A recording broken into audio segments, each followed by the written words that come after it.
Hello everyone, good morning. কেমন আছো সবাই? আশা করছি সবাই খুব ভালো আছো। আমরাও বেশ ভালো আছি। পিউস লাইফস্টাইলে তোমাদের সবাইকে আরও একবার ওয়েলকাম আমার নতুন ভিডিওতে। মায়ের কাছে যখনই আসি তখনই আবদার থাকে যে আমাকে পিঠে বানিয়ে খাওয়াতে হবে। তো আজকে সকাল সকাল দেখি ঘুম থেকে ওঠার আগেই মা সমস্ত ব্যবস্থা করে রেখে দিয়েছে। ঠাকুমা ওই যে আরও একজন ঠাকুমাকে ডেকে নিয়ে এসেছে, সেই আর কি পিঠেগুলো সব বানিয়ে দেবে। তো এই যে দেখো, আমি ঘুম থেকে ওঠার সাথে সাথে দেখি এখানে সমস্ত প্রিপারেশন নেওয়া হয়ে গেছে, ওরা অলরেডি বসে পড়েছে। মা বললো যে আজকে সকালে সেরকম ভাতের ব্যবস্থা কিছুই করিনি, তো তুই তো পিঠে খেতে ভালোবাসিস, যে কারণে এই যে দেখ তোর জন্য তেল পিঠে বানানো হচ্ছে। তো আমি তো একেবারে দেখে ভীষণই খুশি হয়ে গেলাম। তো এই যে দেখো ওরা কি সুন্দর করে পিঠে বানাচ্ছে, সেটাই আমি একটুখানি রেকর্ড করে নিলাম তোমাদের সাথে শেয়ার করব বলে। যতবারই আসি ততবারই কিন্তু এই এক রকমেরই তেল পিঠে খাই, ভ্যারাইটিস ধরনের বানানো হয়ে ওঠে না, জোগাড়জান্তি করে হয়ে ওঠে না। শুধুমাত্র ওই যে সুজি, ময়দা, তারপরে এখানে নারকেল কোড়া দিয়েছে, চিনি দিয়েছে, দিয়ে এই যে পিঠেগুলো বানিয়ে নিচ্ছে। এগুলোই যেন খেতে আমার কাছে একেবারে অমৃত মনে হয়। তো দেখো কি সুন্দর করে বানিয়ে নিচ্ছে, আর কত বলের মতো এখানে ফুলে উঠছে। আর আমি এখানে দাঁড়িয়ে দাঁড়িয়ে ভিডিও করছিলাম আর দেখছিলাম কতক্ষণে আমাকে দেবে। তো তোলার সাথে সাথেই তো বলতে শুরু করেছে খাওয়া শুরু করে দে। তো আর দেরি না করে কিন্তু নেওয়া শুরু করলাম আর খেতেও শুরু করে দিলাম। এই যে দেখো, ব্যাকা ট্যারা সব রকমেরই হয়েছে, কিন্তু আমার কাছে খেতে খুবই ভালো লাগে। আর ওই যে সকালে কিন্তু ছেলের জন্য আজকে ঠাম্মা এরকম ম্যাগির প্যাকেট এনে দিয়েছে, কিন্তু কোয়ালিটিটা খুবই একটা ভালো ছিল না, যে কারণে আমারও পছন্দ হয়নি, ছেলেও খুব একটু খায়নি, অল্প একটুখানি খেয়েছে, খেয়ে ফেলে দিয়েছে। তো কি আর করার। তারপরে ওকে যখন বললাম যে এরকম পিঠে বানানো হচ্ছে, তখন তো ছেলে পুরো বাটিটাই নিয়ে বসে পড়লো। তখন আর সে ম্যাগিটা খাবে না, পুরো পিঠেটাই নিয়ে বসে পড়েছে, সেটাই পছন্দ করে খাচ্ছিল। আর ওই যে দেখলে আমার ছেলে একটা লাল কালারের জামা পরে আছে না, তো আমার মা কিন্তু ওকে ওটা কিনে দিয়েছে। তো ওকে নিয়েই দোকানে গিয়েছিল, আমাকে বলছিল, আমাকে ভালো লাগছিল না, যে কারণে আমি যাইনি। তো আমার ছেলেই ওর দিদুনের সাথে গিয়েছিল, দোকানে গিয়ে ওই জামাটা পছন্দ হয়েছে। তো দেখি দোকান থেকেই সে জামাটা পরে বাড়িতে চলে এসেছে। আমি বললাম এখন খোল, একটুখানি ধুয়ে দিই, সে কোনো মতেই খুললো না, ওভাবেই পরে আছে। তো কি আর করার, ছোট মানুষের মন, তার পরতে ইচ্ছে হয়েছে, যে কারণে পরে বসে আছে। তো আমার পুচকেটাকে নতুন ড্রেস পরে কেমন লাগছে তোমরা কিন্তু অবশ্যই কমেন্ট করে জানিও। আর বৃষ্টি বন্ধ হওয়ার তো কোনো নামই নেই, প্রচণ্ড পরিমাণে বৃষ্টি হয়ে যাচ্ছে সারা দিন ধরে। আর ওই যে পিঠে পর্ব মিটে গেলে কিন্তু মা ধৃতাংশুকে নিয়ে আমাদের তো এখানে হাট বসে, তো আজকে বিকালে হাট, কিন্তু ওখানে গেলে না সকালে চিকেন টিকেনগুলো পাওয়া যায়, বসতি দোকান আছে। তো কিছু দরকার ছিল, একটু ওষুধ আনার দরকার ছিল, যে কারণে মা যাচ্ছিল। আর ধৃতাংশু তো বায়না ধরে বসেছে যাবে বলে, যে কারণে ধৃতাংশুকেও নিয়ে গিয়েছিল। তো সেখান থেকে টুকটাক ওষুধপত্র, তারপরে ওই যে মুরগির বাচ্চাগুলো আছে তাদের জন্য খোল এনেছে, তাদের খাবার, আর সেই সঙ্গে একটু চিকেন নিয়ে এসেছে। তো এই যে বাড়িতে আসলে আমি বললাম দাও, আমি মশলাপাতিগুলো সব কেটে কুটে দিই। মা ওদিকে চাল টালগুলো ধুচ্ছিল, ঠাম্মিও কাজ করছিল, যে কারণে আমি ওই যে রেডি করে দিচ্ছিলাম। আর আমার ছেলে কেন কথা শুনবে, সেও দেখো এখানে কাটাকুটি করতে বসে পড়েছে। আর রান্নার জন্য মাকে সমস্ত কিছু রেডি করে দিলাম। আর দেখো এখনও কিন্তু বৃষ্টি পড়ছে, আর আমার ছেলে স্নান করবে বলে তো প্রচণ্ড বায়না ধরে বসেছে, যে কারণে ওই যে দেখো আমি কিন্তু এখন স্নান করব না, ওকেই নিয়ে চলে আসলাম। তো আমি তো ঘাটে বসতে পারছিলাম না, বর্ষাতে আমি ভিজে যাচ্ছিলাম, যে কারণে এই যে দেখো সবেদা গাছের নিচে এসে আমি বসে আছি, আর আমার ছেলে একা একা পুকুরে স্নান করছে। আর এই বাড়িতে যতবারই আসে না ততবারই আমাদের তো সমস্ত কাজবাজ সব পুকুরের জলে, স্নান বলো, রান্না বলো, সব কিছুই। আর এই দেখো আমার ছেলের কিন্তু জলের ভয়টা একদম কেটে গেছে, নিজে নিজেই দেখো পুরো গলা সমান নেমে যায়, নেমে নিজের মতো স্নান করতে থাকে। এখন তো কথাই শুনে না, একটুখানি চোখের আড়াল হলেই পুকুরে নেমে একা একা হাত পা ধোয়া শুরু করে দেয়। তারপরে কোনো মতে ছেলেটাকে ভুলিয়ে ভালিয়ে চলে আসলাম। আর এই যে দেখো সারা দিন ধরে শুধু পিঠে খাচ্ছি, মায়েরও রান্না হয়ে গেছে। তারপরে আমিও স্নান সেরে নিলাম, তারপর বসে পড়লাম ছেলেকে খাওয়ানোর খাওয়ানোর জন্যে। তো ছেলেকে খাওয়ানোর শেষে আমিও কিন্তু খেয়ে নিলাম।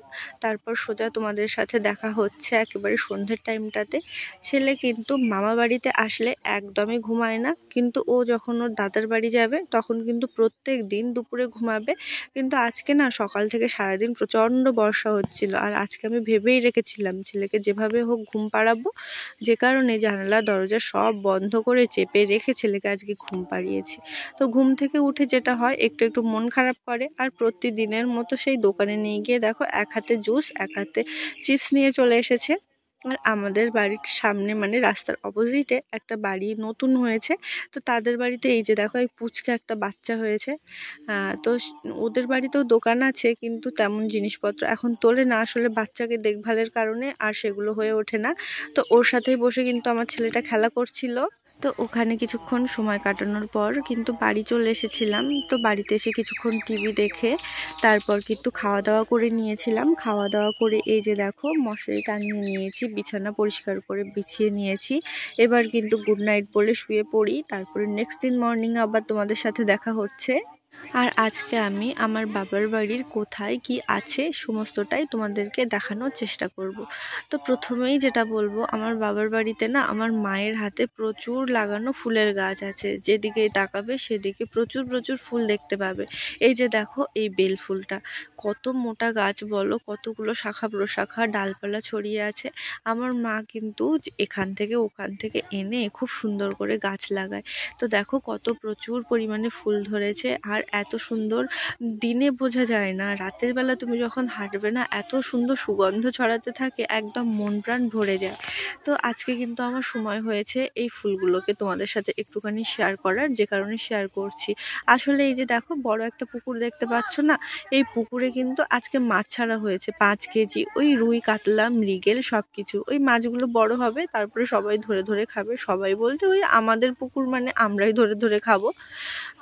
তো এই যে সেখানে কিন্তু আমি ওই পয়সাটা পেমেন্ট করতে গিয়েছিলাম, তো হাসতে ফোনটা ছিল, ভাবলাম এই যে সুন্দর এই বেলফুল গাছটা তোমাদের সাথে একটুখানি শেয়ার করি। তারপর মনে হলো আমার বাবার বাড়ির পুরোটা অংশ তো তোমাদের সাথে সেভাবে শেয়ার করা হয়নি, কেননা আজকের ভিডিওর মধ্যে তোমাদেরকে একটুখানি দেখিয়ে দেওয়া যাক, যে কারণে তখন থেকেই ভেবে নিলাম যে পুরোটা আজকে তোমাদেরকে ঘুরিয়ে দেখাবো, যে কারণে আমার এই ভিডিওটা শুরু করলাম। তারপর ঘরে চলে আসলাম, এসে এই যে দেখো বিছানাটা ভালোভাবে গুছিয়ে নিয়েছি।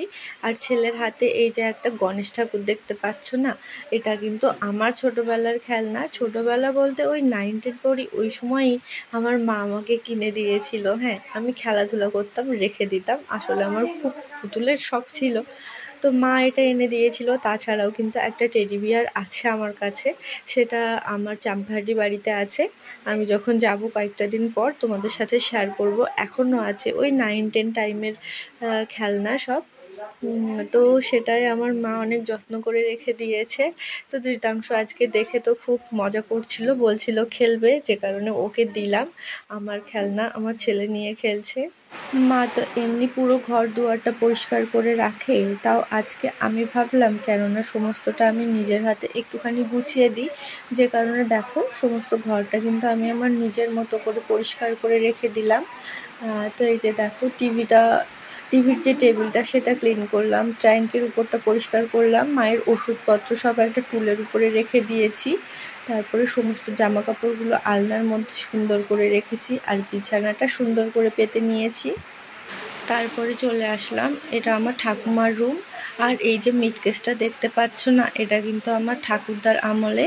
আমার ঠাকুরদার সমস্ত ফার্নিচার, আর আমাদের তো আগে কাঠের ঘর ছিল, তো সমস্ত মিস্ত্রিদের কিন্তু বাড়িতে রেখেই সমস্ত ফার্নিচার, এমনকি আমার পিসিমণির বিয়েতে যা যা দেওয়া হয়েছিল সব কিন্তু বাড়িতে বানিয়েই দেওয়া হয়েছিল।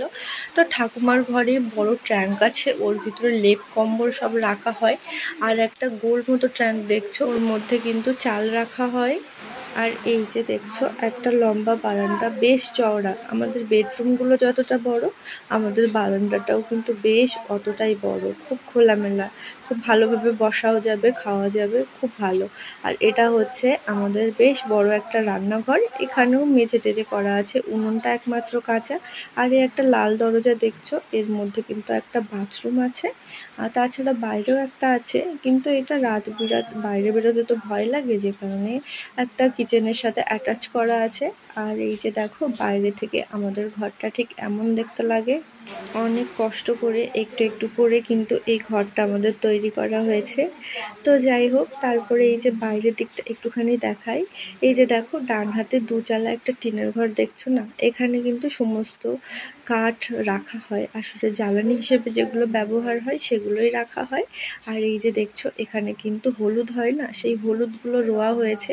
সেই হলুদগুলো বড় হবে, তারপরে ভাঙিয়ে হলদি তৈরি করা হবে তরকারিতে ব্যবহারের জন্যে। আর এই দেখো আমার মা কিন্তু সমস্ত গাছ লাগিয়েছে। এই যে সবেদা গাছটা দেখছো না, কত ডালপালা দিয়ে ঢেকে রেখেছে। না রাখলে তো এই যে ছাগল গরু আছে চারদিকটা দেখছো তো মাঠ, সব চলে আসে, এসে খেয়ে নেয়। আর এই যে দেখো এই ঠাকুর মন্দিরটাও কিন্তু নতুন করা হয়েছে, তো সেটাও একটুখানি দেখিয়ে দিলাম। তার সাথে আছে তুলসী মঞ্চ। আর ওই যে তোমরা এক্ষুনি দেখতে পাবে, ওই যে দূরে দেখো কতগুলো জামা কাপড় মেলা, তার পিছনে একটা ছোট ঘর মতো, ওটা কিন্তু আমাদের পুরানো ঠাকুর ঘর।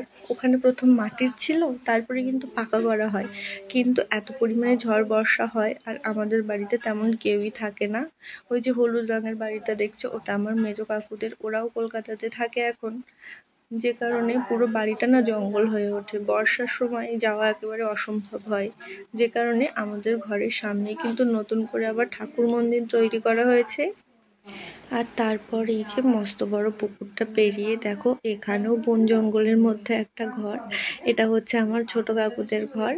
কাকু এখানে একাই থাকে, কারণ কাকুর এখানে ওষুধের দোকান আছে, সে এখানে দোকানটা দেখে। আর ওরাও কিন্তু কলকাতাতে নতুন বাড়ি করেছে, কাকিমা ভাই তারা সবাই ওখানেও থাকে। আর এই দেখো এটা আমার মায়ের আরো একটা পছন্দের ফুল গাছ। এই ফুল গাছটা নিয়ে আমি একটু কনফিউজড আছি। ফুল গাছটা নিয়ে না, নাম নিয়ে যতটা সম্ভব গন্ধরাজ, অন্য কোনো নাম হিসেবে তোমরা যদি চেনো একটু জানিও। খুব সুন্দর সুবাস দেয় রাতে। তো তারপর কিন্তু ঘরে চলে আসলাম। আর এই যে দেখো মা এখানে আম কেটে দিয়েছে, আর এই যে আম খাচ্ছি বসে বসে। আর আমার ছেলে এখানে বসে থাকার একটা কারণ আছে, সে তো সারাদিন তো বাইরে নেচে নেচে বেড়াচ্ছে, আর বর্ষার জন্য তো মাটি কাদা কাদা হয়ে গেছে। আর ওই যে ইটের উপরে পা দিয়ে দিয়ে আসতে গিয়ে কিন্তু ছেলে আমার স্লিপ খেয়ে পড়ে গিয়েছিল। পড়ে গিয়ে দেখো চোখের কোনায় লেগেছে, ভাগ্য ভালো চোখের মধ্যে লাগেনি, চোখের কোণে ইটের কুঁচো লেগে সেখানে কেটে গেছে। দেখো ডান চোখটাতে কেমন ফুলে আছে, যে কারণে সে এখানে একটু শান্ত ছেলে হয়ে বসে আছে, অল্প অল্প করে আম খাচ্ছে। মা একটুখানি বরফ জোগাড় করে এনে দিয়েছিল, কারণ আমাদের বাড়িতে ফ্রিজ নেই, তো সে লাগাতে দেয়নি, সে আর কি খাওয়া শুরু করে দিয়েছে, যে কারণে আমি বললাম ফেলে দিতে, মা ফেলে দিয়েছে। তো ওই যে দেখো দূরে যে একটা ঠাকুর মন্দির দেখছিলে না, ওর পাশেও কিন্তু বেশ মোটা মোটা মানে অনেক পুরানো এখানে আম গাছ আছে। তো আমাদের পাশের বাড়ির একটা বৌদি উঠেছে এখানে গাছে উঠে আর কি ডাল ঝাড়া দিচ্ছে, তারপরে আম পড়ছে, আর আমার ধৃতাংশ সেগুলো কুড়িয়ে এনে এনে রাখছে। এই আমটা দেখছো গাছে ভরা, কেন ভরা থাকবে না? এই আমটা যখন কাঁচা থাকে এত প্রচণ্ড পরিমাণে টক থাকে, ওর ধারে কাছে কেউ আসে না, কিন্তু পেকে গেলে না বেশ ভালো লাগে খেতে। কিন্তু এবছর সব থেকে যেটা সমস্যা হচ্ছে সেটা হচ্ছে প্রত্যেকটা ফলের ভিতরে পোকা। তোমরা দেখছো কি না আমি জানি না, তবে আমাদের বাড়িতে বা আমি দিল্লিতেও একটা আম কেটেছিলাম, প্রচুর পোকা বার হয়েছিল। বাড়িতে এসে প্রত্যেকটা আম এত সুন্দর সুন্দর দেখতে, তুমি ভাবতে পারবে না যে সেই আমটা কাটলে সেই আমের মধ্যে এত প্রচণ্ড পরিমাণে পোকা বার হচ্ছে। শুধু আম না, আমাদের এই যে গাছে জামরুল হয়েছে, সেই জামরুলটাও তুমি কাটবে, তার ভিতরে পুরো পোকা ভরা, মানে পোকার কারণে সমস্ত ফলটা একেবারে নষ্ট করে দিচ্ছে। তো কি আর করার, এত ফল হয়েছে কিন্তু ওই পোকার জন্যে খাওয়া যাচ্ছে না। তাও এবার বাড়িতে থাকার জন্যে কিন্তু প্রচুর পরিমাণে আম খেলাম অনেক বছর বাদে। তো যাই হোক, আজকের ভিডিওটা কিন্তু এখানেই শেষ করছি। কেমন লাগলো তোমরা অবশ্যই কমেন্ট করে জানিও। ভালো থেকো সবাই, দেখা হবে নতুন কোনো ভিডিওর সাথে। ততক্ষণ সবাই ভালো থেকো, সুস্থ থেকো, সাবধানে থেকো।